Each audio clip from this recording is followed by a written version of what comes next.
All right, when it comes to building wealth, you've really got two main choices. You can be the hunter, spending years searching for that one perfect stock that's going to make you rich, or you can be the surfer, just riding the wave of the entire market.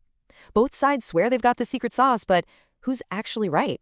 Today, we are breaking down one of the biggest debates in all of finance: active versus passive investing. And really, it all boils down to this one simple question. Do you think you can outsmart millions of other investors to beat the market, or is it smarter to just be the market and let your money grow along with the whole economy? Trust me, how you answer this one question, it's going to shape pretty much every investment decision you make from now on. So here's how we're going to tackle this. First, we'll get to know the two sides, the active approach and the passive approach. Then we're going to put them head to head and see what the actual data says about which one comes out on top. And finally, we'll figure out what all this means for you and your money. So, okay, we've got two totally different playbooks here, but they're both aiming for the exact same end zone: building long-term wealth. The real question is, which strategy gives you a better shot at actually scoring? Let's dive in. All right, let's meet our first contender, the active investor. I like to call this person the market hunter. They are not content with average. Oh no, they are actively on the hunt for those specific investments that are going to blow everyone else out of the water. Okay, so what does beating the market even mean? Well, think of a benchmark, something like the S&P 500. That's really just a big basket that tracks how the 500 biggest US companies are doing. So if that basket goes up, say, 8% in a year, the active investor is on a mission to get 10%, 12%, maybe even more. Yeah, they're swinging for the fences, not just trying to get on base. So how do they actually go about this hunt? Well, some people try to do it all themselves, digging into company reports and picking individual stocks. But a much more common way is to invest in things like actively managed mutual funds or ETFs. You can think of these like a big pool of money where you pay a professional, a fund manager, to do all that hunting for you, constantly buying and selling to try and get that market-beating return. And this is where you get the classic trade-off, right? The upside is pretty tempting: the chance to hit it big and the flexibility to sell if you think things are about to go south. But wow, the downsides are some major hurdles. As we're about to see, beating the market consistently is incredibly difficult.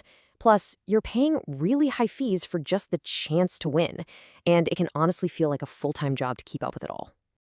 Okay, so that's our market hunter. What's the other option? Well, meet the market rider.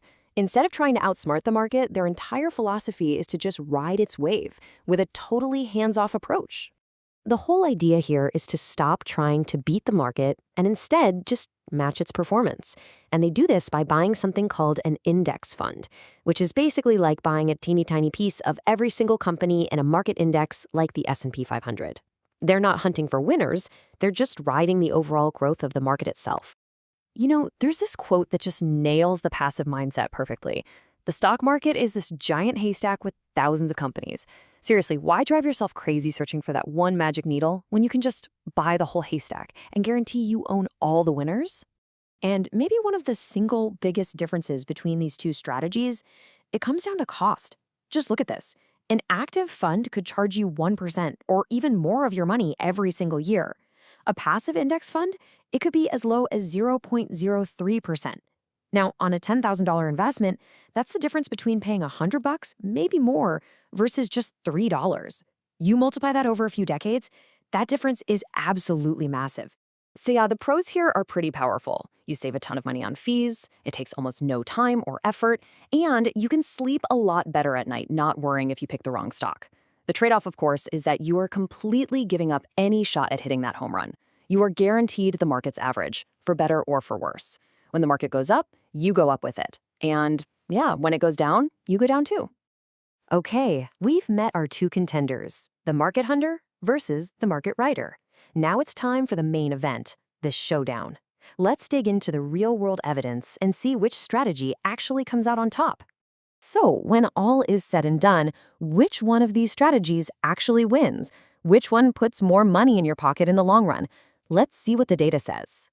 And honestly, the data is, well, it's shockingly clear. Study after study shows the same thing. Over just about any long-term period you look at, around 90% of professional fund managers, I'm talking the experts on Wall Street with huge teams of analysts, they fail to beat a simple market index. I mean, just let that sink in for a second. 9 out of 10 times, the so-called dumb money approach of just buying the haystack wins. And hey, if you need the ultimate real-world proof, look no further than the legend himself, Warren Buffett. Back in 2008, he made a famous $1 million bet. He challenged that a simple, passive S&P 500 index fund would crush a hand-picked portfolio of super sophisticated, actively managed hedge funds over a 10-year period. And the results? They weren't just clear, they were staggering. The passive S&P 500 index fund returned an average of around 7% a year. The expert-run hedge funds, after their huge fees, they returned less than 3%. I mean, it wasn't even close. The super simple, kind of boring haystack, it won by a landslide.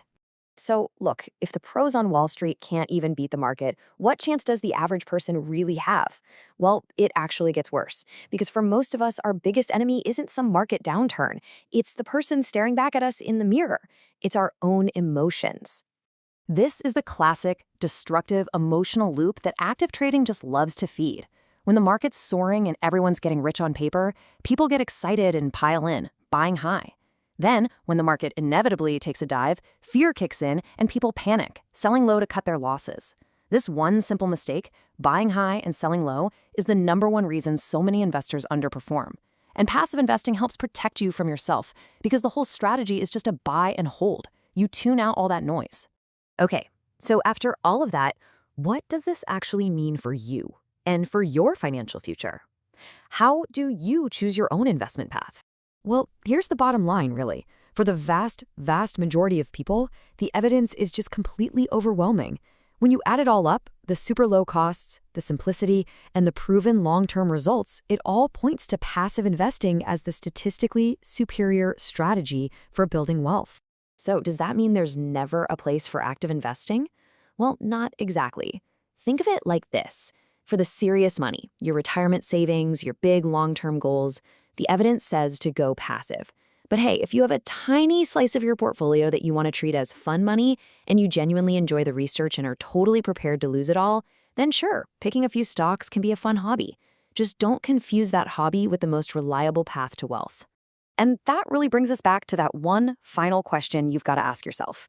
Do you want to spend your time, your money, and your energy hunting for that one elusive needle? Or does it make a whole lot more sense to just buy the entire haystack and get on with your life? At the end of the day,